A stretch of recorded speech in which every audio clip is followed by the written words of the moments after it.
Hey guys, welcome back to the homeschooling series. I hope that you have found some extremely helpful ideas and resources on the last few episodes. Today's episode is going to be extremely helpful for the introverted parent who wants to have time for themselves but wants to do it well. Nathalie shares some great tips and some things to think about when you're creating your schedule for the day and some ways that you can make your kids a little bit more independent from a very young age. So we're going to jump right in because this episode is extremely helpful.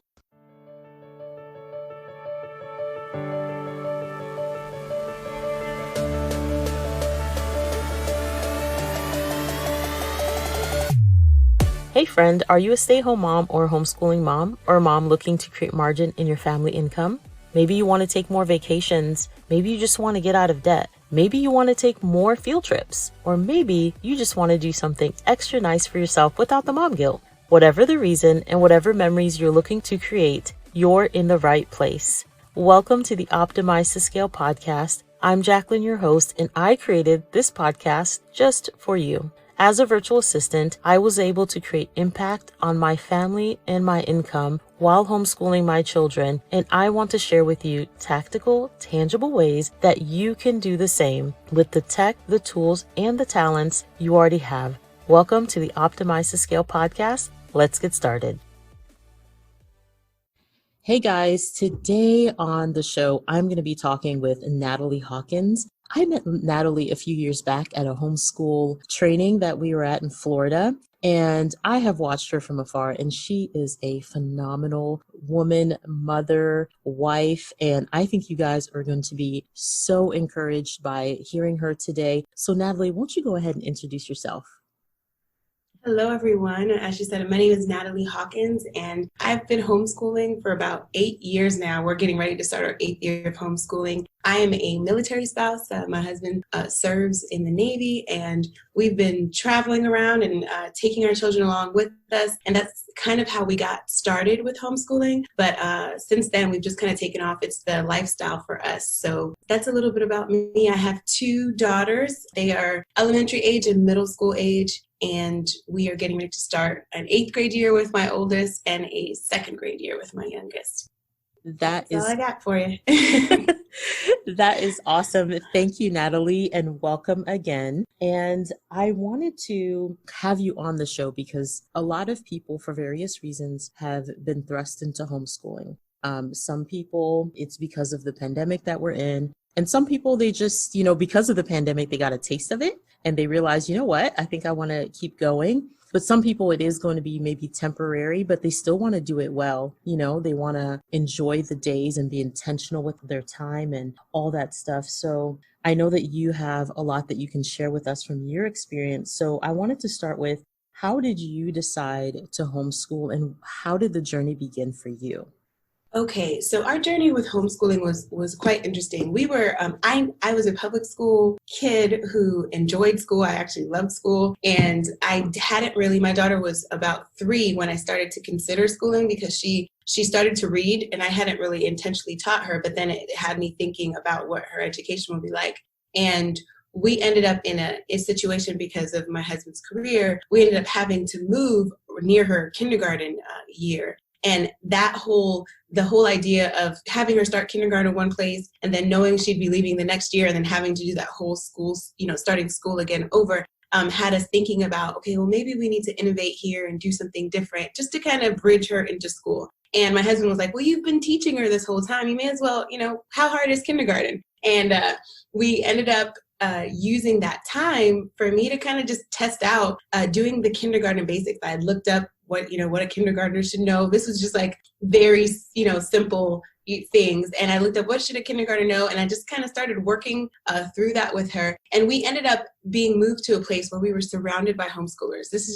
It was just an interesting season in our life. We're like across the street and behind us and like catty corner to our house were families of homeschoolers. One had like 2 children. There was another with 7 kids and there's another with 5 kids, but they had always homeschooled. And for me as a public schooler, I had never even thought, why would anyone do that? And these were all military families, and they gave us a glimpse of what it could look like when families kind of took hold of their children's education. and we got a glimpse of, and it wasn't really an academic glimpse. We weren't looking at their schoolwork, but we were looking at the way their children interacted with one another, the way they interacted with their parents, kind of this on-the-go free lifestyle that they had, and it really piqued our interest. We were fortunate enough to have neighbors that were willing to kind of give us that good picture into what homeschooling could look like. And that kind of, after I started that kindergarten year and then seeing the way those families were, we were a bit hooked, not necessarily because of any academic strategy, but because of what we saw the lifestyle do for their families. So since then, we've kind of just tried to find our niche in our family's rhythm, educating our children. And that's really what kind of sent us off. After the first few years and we realized how well it worked with our families, we just kind of every year try to make it work a little bit better. So that's how we got our start. Oh, that's awesome. That was, for me, was a lot like that too. My first exposure to a homeschooler that inspired me was actually in college. One of my good friends in college, she was brilliant. Like, she was good at everything everyone wasn't good at. She was thoughtful. She was kind. I mean, she was just an incredible friend too. And I knew her for about a year and a half before I even found out she was homeschooled. And I was like, what on earth is that? And the more I learned about her and her life and her family, the more I got interested in homeschooling. And then it was years later, I had my own children and I was like, okay, I want my kids to turn out like her. And so I was like, I started exploring that.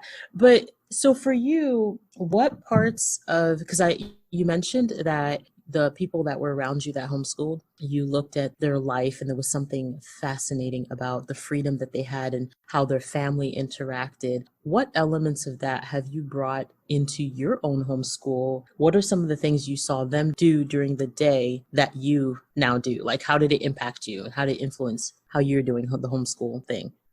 Well, I will say the first thing I noticed is that I saw their children a lot. I saw their children playing outside. I saw their children, some of their children. So one of the families across the street, they had teenagers who were studying already for like their EMT license. They were pretty sure of what track they wanted to go on. And so they were kind of already in the field at like 15, 16, 17, 18. They just spoke a little bit differently about the career path or just their giftings. And they were really excited and really self-reflective. I guess they'd had time to really talk things through and test things out. And I noticed I saw their kids out and about doing more. The younger kids, because my children were young at the time, were outside and playing. And there was something about that was just precious to me. I liked that they were able to, play and explore as frequently as they were. And so that is something that I have been intentional about in my homeschooling because I saw the value of it. I saw across the street, there was a girl who I found out later I wouldn't say battles through, but she's dyslexic. And I saw her mom out there with her on the jungle gym and the little girl was upside down. And she said that was her favorite way to read. And just seeing that her mom had kind of tweaked or gave her the freedom to kind of find what worked for her, to build her confidence and her ability to learn.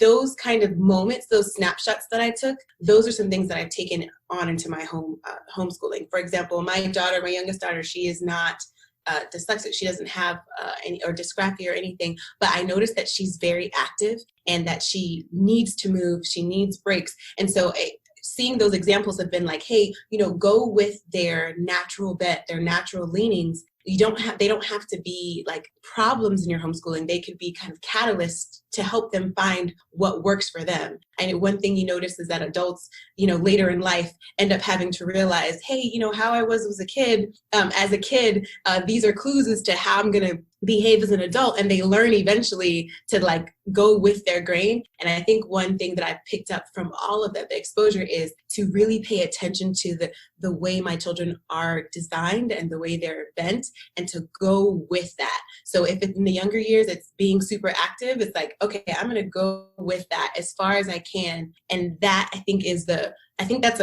so central a part of our homeschooling that it makes our days flow better. Another thing I took from the larger families, even though my family is not as large as I would want it to be, one thing I took from the larger families is as much as they could, they learned together. So they would, even if it took simplifying, they would do things like unit studies on topics, and they would the whole family would dive in on a certain topic for a year, for a couple months, and they would all do it together at the different levels. And so unit studies became a thing that I've implemented as well. Like our family learns history together. Maybe the middle schooler is outlining and typing papers, but the younger one is crafting. But we're all right now currently in the pre-modern period of history, and we are just talking about the same thing. We're listening to the book. I think that's a good use of resources too. It's makes things more efficient for me. I'm not keeping track of several different places, but I'm just kind of staying on track. So those kind of ways of being efficient as a family and those kinds of things are things that I took on from those families. That's the cool beauty of the homeschool community is you glean so much from one another just by watching and being around it. Now, so yes. How does your typical day flow then? Giving all those factors, putting all those things into consideration, how does your typical workday flow with your girls? Okay, so first things first, I need a lot of time in the morning to myself. So I end up being an early riser just to kind of gear up for the day. And then our day typically begins together around 8. And that's because my girls just happen to be early risers as well. Like I remember my youngest one day, she's like Anna and Elsa. They're like, if the sky's awake, I'm awake. And so they are those kind of girls. They are up, even if I'm not up, sometimes they get up early just to get a good start on their work so they can finish the written part of the day and just be outside and stuff. That's kind of just personality wise, they end up being like that. So I have to then be an early riser too. But generally we eat breakfast together. That's a part of our day because we take that time to really talk and kind of set the tone for our day. And we're a family of prayer, so we take that time to pray over our day and things like that. Breakfast time is essential for me and the girls. And it's kind of a part of our school day in that we eat breakfast together, we clean up breakfast together, and then it's just kind of the way we kickstart. And so then we head upstairs because we have a schoolroom upstairs and we do a lot of the written work, basically reading, writing, and arithmetic, like school used to be. We do our grammar, our writing, and our math. Those are just kind of everyday practice stuff, the stuff that takes like the mental energy and just kind of a lot of repetition to really master. We spend the morning on those because our energy is there in the morning. And then we take a little bit of my youngest, as I'm saying this, my youngest actually takes breaks pretty much every 20 minutes because she works through her things quickly. And then she's like, I just need to finish this spelling exercise so I can just run around. And so she does that. She does that. So our morning kind of looks like that. I do a lot of my sit and look at you work with them. And then we take a break. We make lunch together, clean up lunch together. And then in the afternoons on alternating days, we do major the unit studies in science and history. So I believe today is Tuesday. Yes, today is Tuesday. And today is a history day for us. Today is a history day for us. So in the afternoons, after we've eaten lunch and after I've had a kind of a little bit of a break, I take the time to set up our science experiments and things like that. And we spend a good amount of time doing some activities, notebooking through science and things like that. I found that those subjects like history and science, because sometimes they're craft heavy and because sometimes we're listening to an audiobook, they make for good afternoons. And so we spend some of our afternoon time with that. And then we tend to close off our day around 3:00 maybe. I think the latest we've done is 4. And then we make dinner together and then it's afternoon. There are activities like swim and gymnastics. So our day pretty much flows like that every day except Friday. Friday is kind of like a bonus day. Sometimes we're not written work on Fridays, depending on how much they've completed throughout the week. But Fridays tend to be for field trips, even virtual field trips. Now that we do a lot of things virtually, those are the days that we do chores around the house, major chores kind of thing. But that's still kind of it's a bonus day in terms of if we don't finish anything or if we wanted to do a special project or an extra project, we use Fridays for that day. So that's typically our day and our weekly breakdown. We use block scheduling in the afternoons, but core subjects in the morning. That's really cool. Can you explain what block scheduling is a little bit more? Block scheduling is just kind of like you had it in school where you didn't see the same, you did certain subjects or went to certain classes during the like Monday, Wednesday, and Friday, and then others on Tuesdays and Thursdays. It's just a way to not have to do every subject every day, but to be able to devote the amount of time and energy to certain subjects on certain days. So we do that now with science and history. And we also do, if we had kind of I guess you could add electives to it, as my oldest gets older, in the high school years, we'll be doing that for subjects that take a little bit longer. So if she wanted to take multiple math courses, I would then do maybe, pre-algebra or algebra on Mondays, Tuesdays. And because she's an engineer-minded little girl, so if she wants to take more math, I would probably do a block schedule for math so that she can do a little bit more during the week. It's just a way of managing time. Oh, that's great. So speaking of time management, a lot of moms are, in my audience, for example, they have an online business, or some of them are working from home, even if they don't have an online business. And, or even if they don't have a business, they want to know, how do you carve out, yes, you have that early morning time when you're able to read or exercise and just spend time with yourself. But do you have ideas, or have you ever had to carve out time for you, be it for your business or just to detach for a minute and do something that doesn't necessarily completely involve children? How does that work for you? Or is that morning time enough for you to get everything done that is strictly you? I would say, no, the morning time is not enough. It actually needs to be broken down for me several different points of the day where I go off on my own. I think part of that is personality too.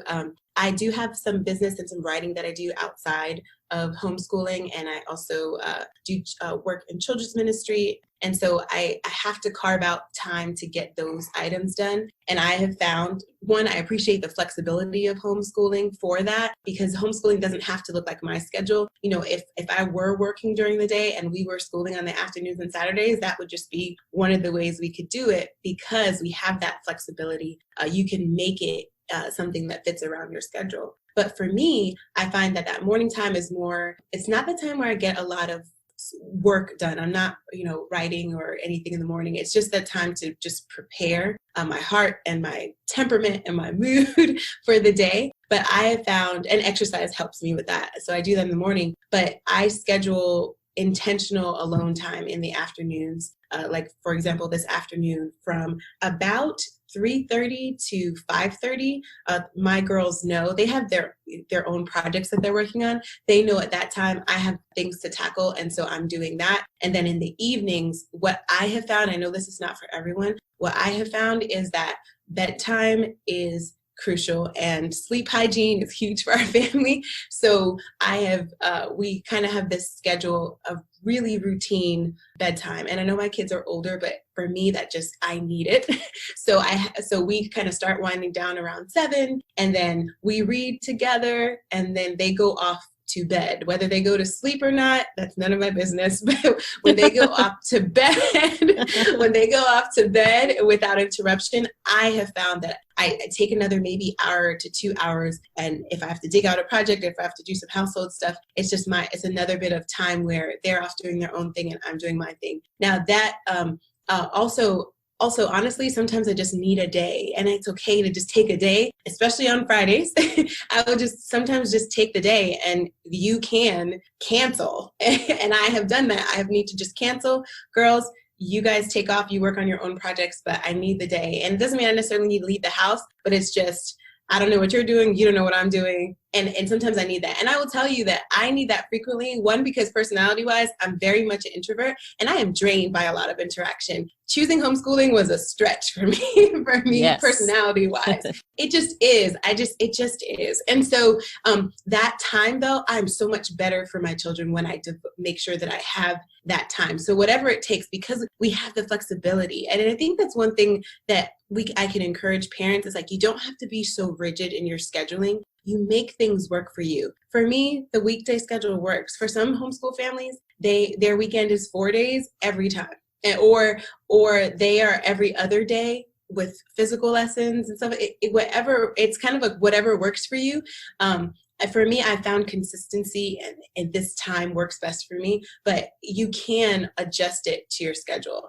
And it doesn't have to take, I think one thing you say, I have to educate my children. That is such a big elephant to take down. You really have to decide first what is primarily important for your kids. And then when you feel like you're doing a little bit every day of that, it helps to take the load off when you have to say, okay, I need this for my family. I need to do this for myself. And this is kind of the final thing I want to encourage you with in terms of time is that I have ended up stretching out our homeschool year, and we've become year-round learners because just the thought of having to squeeze everything into 8 months of time and then taking a big summer break just did not work for our family.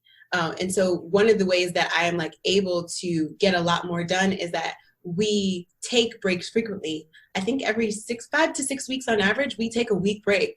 And I get a lot done, a lot of writing done during that time. It's not like spring break like school had it, but it's, for me, it's that mental break. So I think you can use the flexibility in homeschooling to make time to do those other things.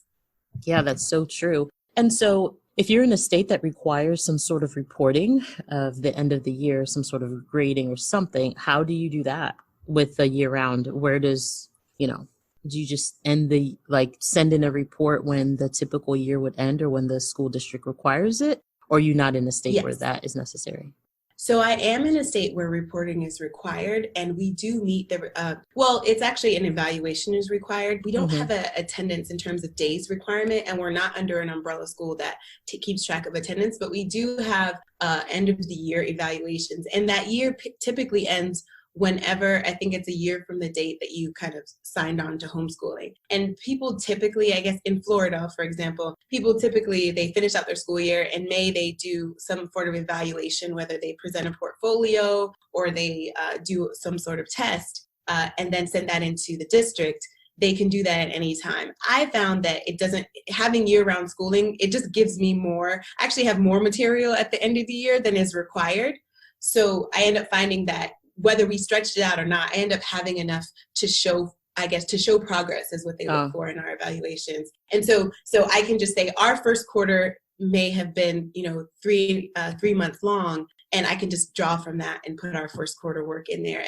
I think you can definitely tweak to make sure that you're meeting the requirement for your state. But I've just found that because we end up actually in school more days than the typical 180, 120 day requirement or 180 day requirement. So we end up doing more anyway. So it hasn't been an issue for me.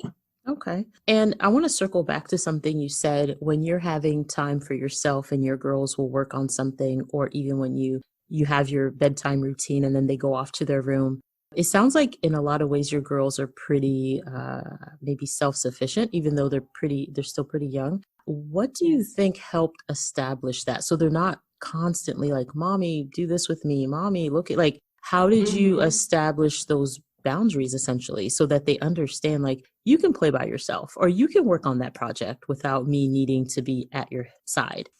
Yes, I think it's a great point because that actually was very intentional. I think when you look at homeschooling in the long run, you kind of, as you get going, you realize that eventually I would like my children to be independent, to have their own goals, their own objectives, because you having to carry the weight of desiring learning for them is not realistic. If that is what you're doing throughout the whole homeschool career or the whole education time, it's too heavy of a burden to carry on your own. So it was really intentional for us at the beginning to establish for them that we want to encourage them in their education, but that their education, their boredom, their goals, that is their responsibility. And that was the boundary we had to set for them. And at a very young age, when I do tell my children this, I tell them that their boredom is their responsibility. So when they would say that what they would say when they were bored, we would kind of be like, oh, interesting. What are you going to do about that? We put the onus back on them to solve that problem for themselves, because it really is, as an adult, no one's telling you if you're bored, that's really on you, because there's plenty to learn, plenty to do, plenty to find. And so I think there's an element, there's balance to that, because I felt like it was our responsibility though to model for them adults who fill their time with good things or who pursue education. They don't really see mommy bored. They might see mommy reading a book, going outside. They don't really see that in me. And so I think there's an element of modeling, but then there's also a responsibility as a parent to provide or to give them access to things at developmentally appropriate levels, giving them access to things that they could use, like tools that they could use to find things. I think in our house, books are prime. We don't have a huge library, but we go to the library all the time. I guess now we download things from the library all the time. But they know that one of the first things to go to if you're interested in a new thing is to learn about it. So my kids, I'll give you an example. Recently, they wanted to get a pet. And I told them, oh, interesting. My response is the same. Oh, interesting. What are you going to do about that? And so they were on kids' YouTube looking up how to take care of pets, like certain pets. And they ended up drawing like what size cage they would need. They had to measure it and tell me how many cubic feet and things like that. And they were pursuing that on their own. And I just had to give them the tools. So they knew that they could find tutorials on kids' YouTube, but they also knew that we had books. And they would check out books online about hamsters and I think guinea pigs. They were narrowing it down, but just giving them access. I think every child should have a library card and some access to encyclopedias, dictionaries, those kinds of firsthand references. I think those were things that we realized they need access to. Another thing you get is, Mommy, what's that word? And I'm like, oh, you know where to find words. You go to the dictionary, and just putting the onus back on them to have that pursuit. I think that was if we established it at the beginning at different levels, initially when they were like 5 and 6, I was showing them how to use the dictionary or showing them how to find things. 7 and 8, I kept kind of showing. And now at 12, it's like my 12-year-old knows better than to ask me, because I'm going to turn the question back at her and be like, interesting, you need to know the definition of that word. I wonder where you can find that. And so they just end up, I think it's the expectation from them now. They know. And sometimes they kind of scoff at it like, oh, can't you just tell us? But they know.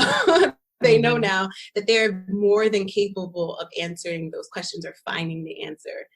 That is really, really cool, because it's like at some point, you're right, they're going to be adults. They have to take responsibility for their boredom, for their entertainment, and for all these other things. Now, what if a parent, tries that and the kid's like, cool, I'll take care of my boredom. I'll be on my phone for the next 4 hours. Or, you know what I mean? Like, do you find that that's ever a temptation for your girls?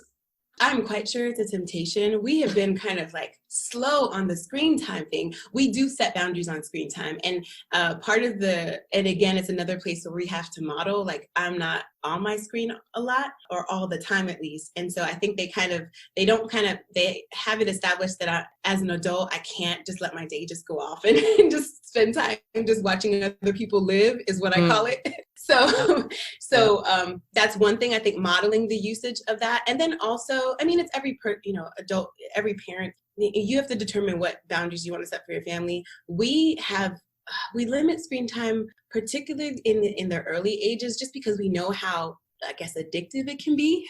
So we want to give them a good start so they know all the goodness in the world that's not found on a screen. And then so that when they use screen time, it's productive even as they use it. I'll give you this example.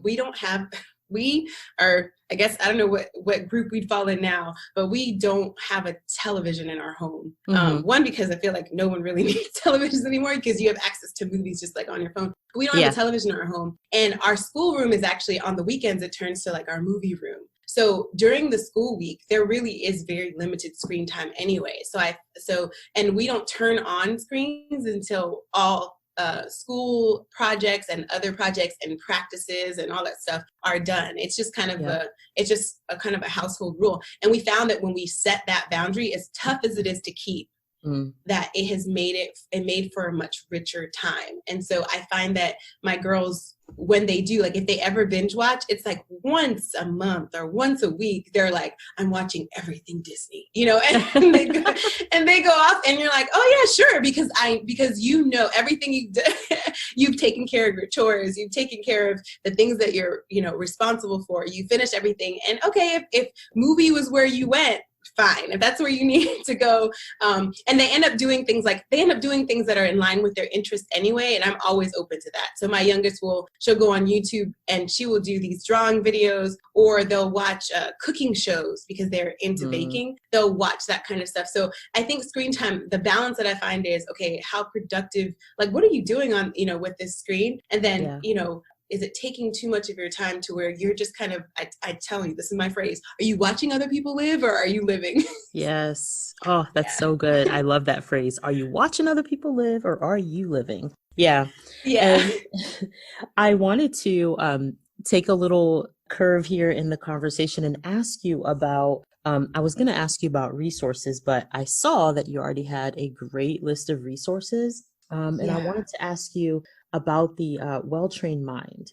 You Mhm. mentioned that it's one of those books that you have to take into maybe segments or chunks. Like, don't try to devour the whole book necessarily right away. Yes. What, this is a two-part question, but what like nugget or thing did you begin with in that book? Like, what was the concept that got you started? And then where are you now on your journey with that book? Oh, yes. So this is one of my favorite things still to talk about is the Well-Trained Mind. And I am such a fan. As Susan Wise Bauer, I follow her on, pretty much every platform. And I was so struck by the Well-Trained Mind because in the beginning, when I just had just an early reader, it gave me a vision for a long-term plan. And I think it's a phrase that's common that we say now is when you start with the end in mind, when you do things, the Well-Trained Mind kind of gave me a vision for what that end could be. And in the first chapter or two of that book, that's what it is. It's kind of like ultimately, where do you want your children to be, or what expectation, what is education, and what does it look like to be someone who can pursue their own learning? And that book gave me a really good picture of how to break that ultimate goal down into little pieces. It's a book on classical education, but more so a neoclassical education. And it just kind of gave me a rough sketch for what that end could be. And so that was where I started. I started there. I read the whole, like, okay, this is where we're going. And then I just read enough for where my child was at the time. So my child was quite young. And actually, I read the kindergarten section and I put the book down because kindergarten was, oh yeah, you don't need it was a reminder that at kindergarten, I don't need to expect her to sit down for, 40 minutes Yeah, at a time on a topic. And it was one of exactly. those, okay, I read that and then I put the book down and I enjoyed that stage of her life. And then as she was I saw developmentally, she was ready for more. I picked it back up and read, I think up to second grade. And it was like, oh, okay, I see the tools that I could look ahead to putting in place, or what would help me to accomplish this. I would kind of look ahead a little bit and then put it down again. Just recently, because my daughter transitioned to it's done in stages. She developed to the logic stage of her education. Hmm. I picked it back up to remind myself what that stage of development looks like, what that stage of learning looks like. And so to kind of prep myself for what I could expect from her, I could expect a lot more questions, a lot more pointed questions, a little bit more understanding from her. And so it kind of comforted me again. It comforted me and reminded me of what I can expect in that season and how to best use that natural developmental stage to help her as she learns how to learn and learns how to like what she's learning. I love it. I love it. And I also noticed that you're big on educating yourself. I know that you mentioned a guide to the classical education you never had, I believe is what it's called. Yes. And Mhm. so, what have you been teaching yourself because of this?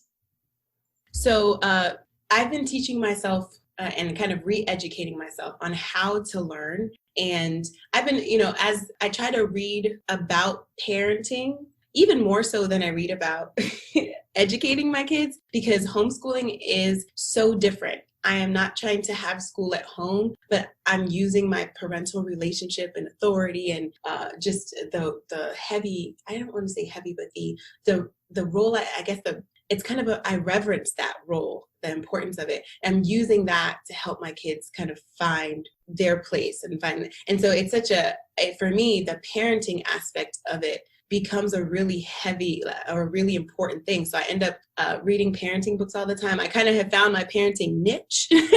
And I like to read things that help me understand my children, where they are developmentally, because I think sometimes we downplay how much where they are developmentally Mm. plays into how they're learning. And I say that because I was reading one of the parenting books that I was reading was talking about how at a certain age children are more prone to being dishonest and lying. Mm. And I was like, oh, and we could, I could get caught up in that and put down I guess the virtue laws and just talk about don't lie, don't lie. Or I Mm. could kind of try to understand that their brains are actually, they're like half child, half adult, and Hmm. there are mistakes they make that they're ashamed of. And so, and just having those kind of resources that kind of help me to put in perspective, okay, this is where they are, how can I meet them there and help them to overcome? I think that helps me as a parent. And I find that educating myself about that and becomes such a helpful tool when it comes to the schoolwork. I feel like every time I talk about homeschooling, I spend a lot less time talking about the actual curriculum than I do about than about the importance of relationship and life tools of understanding yourself and understanding your emotions and understanding those kinds of things. So I find educating myself, like, the well-trained mind has kind of helped me. But honestly, the work of it is really educating myself about, who are my children? Who am I? And how can all of those things come together to create an environment where we actually enjoy doing life together? So that would be my, that I spend a lot of time educating myself about that, of where, and also understanding myself better as well. Like I told you, like I'm an introvert, so I actually spend a lot of time, trying to understand, okay, with my needs as a mom, as a wife, as just a person, as just a woman, what do I need? And then, okay, how do I filter this down and make it so that I can be at my best, so I can serve my family? Exactly. And so through this journey of homeschooling and reading and learning, and I know also you're a person of faith, what is one thing or maybe two things that this homeschooling journey has taught you and really shown you about yourself, or just a little nugget of something that this has brought you to? Because you said also that in learning your emotions and all of that stuff, what would you say something that homeschooling has taught you, or just the whole journey, the process? Yes, so we are still processing through all of it. But one thing I will say that comes to mind often when I'm homeschooling is that I cannot expect to know everything, predict everything, control everything that happens to my children. But in the day-to-day, I can model for them a person who is self-controlled and able to take on whatever comes. Because one of the things that humbled me is knowing that, as I could teach, parents, years ago were teaching their children certain crafts and skills that are completely useless today. And that should humble people because the world that our children are walking into is something that I cannot know.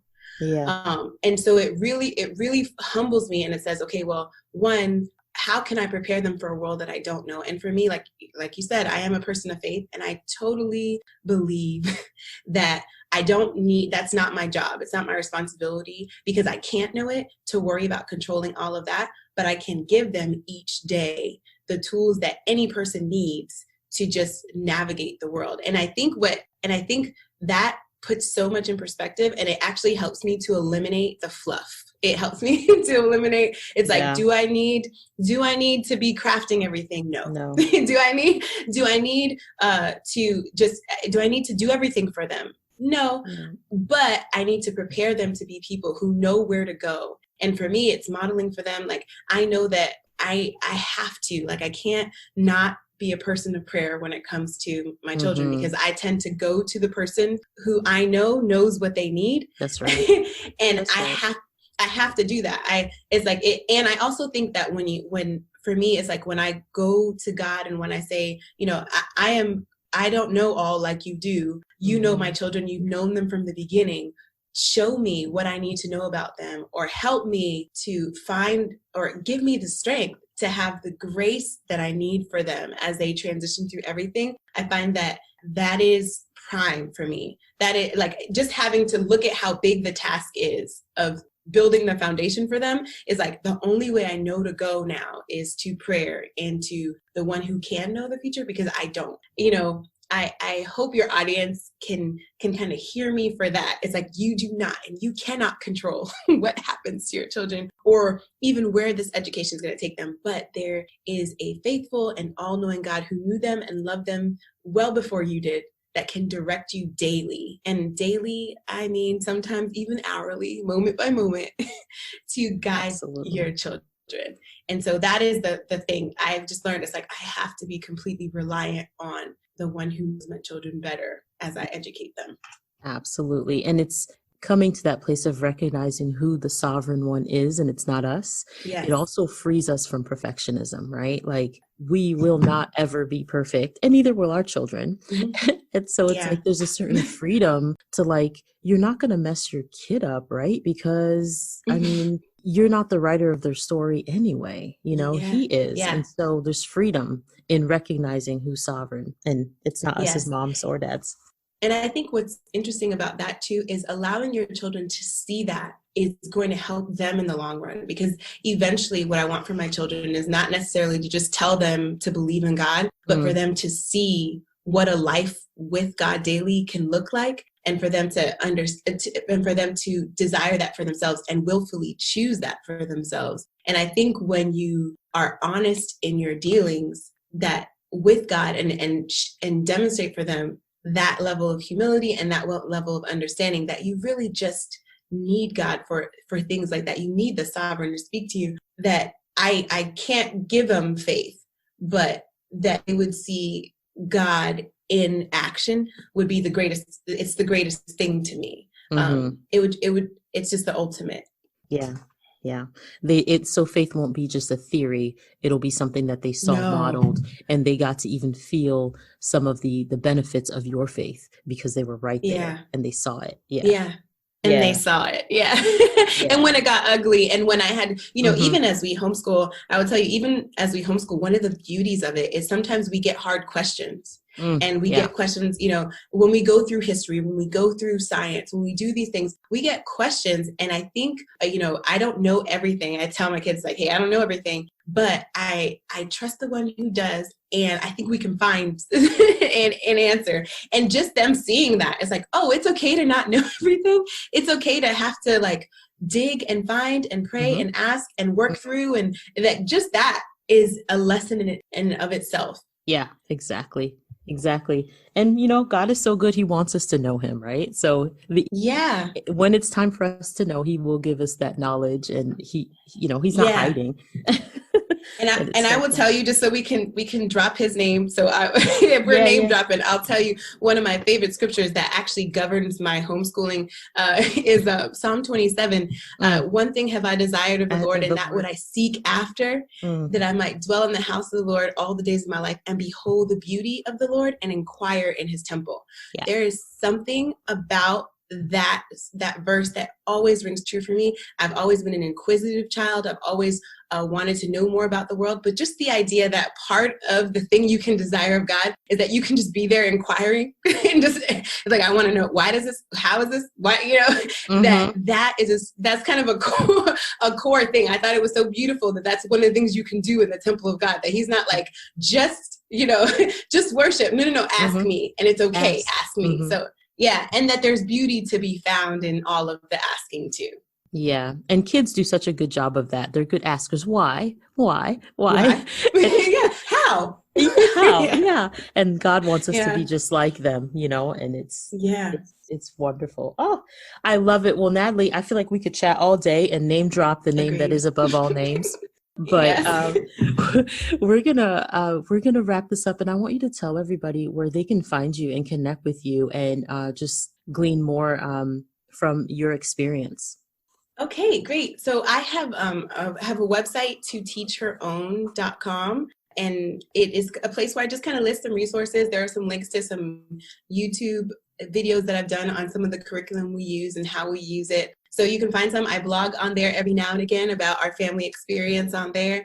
And so you can find me there. But daily you can find me on Facebook at To Teach Her Own, the Facebook page, and also on Instagram, the same name, To Teach Her Own. And I kind of post snippets of our day. I think recently I talked about my planning and how I, manage the day and how we budget our time. And so you can find me daily on things like that. I'm pretty quick to answer messages on the Instagram message board too. If you really kind of have a question or want a resource and stuff, you can find me that way. But those are the ways. To Teach Her Own is how you will find me on multiple platforms.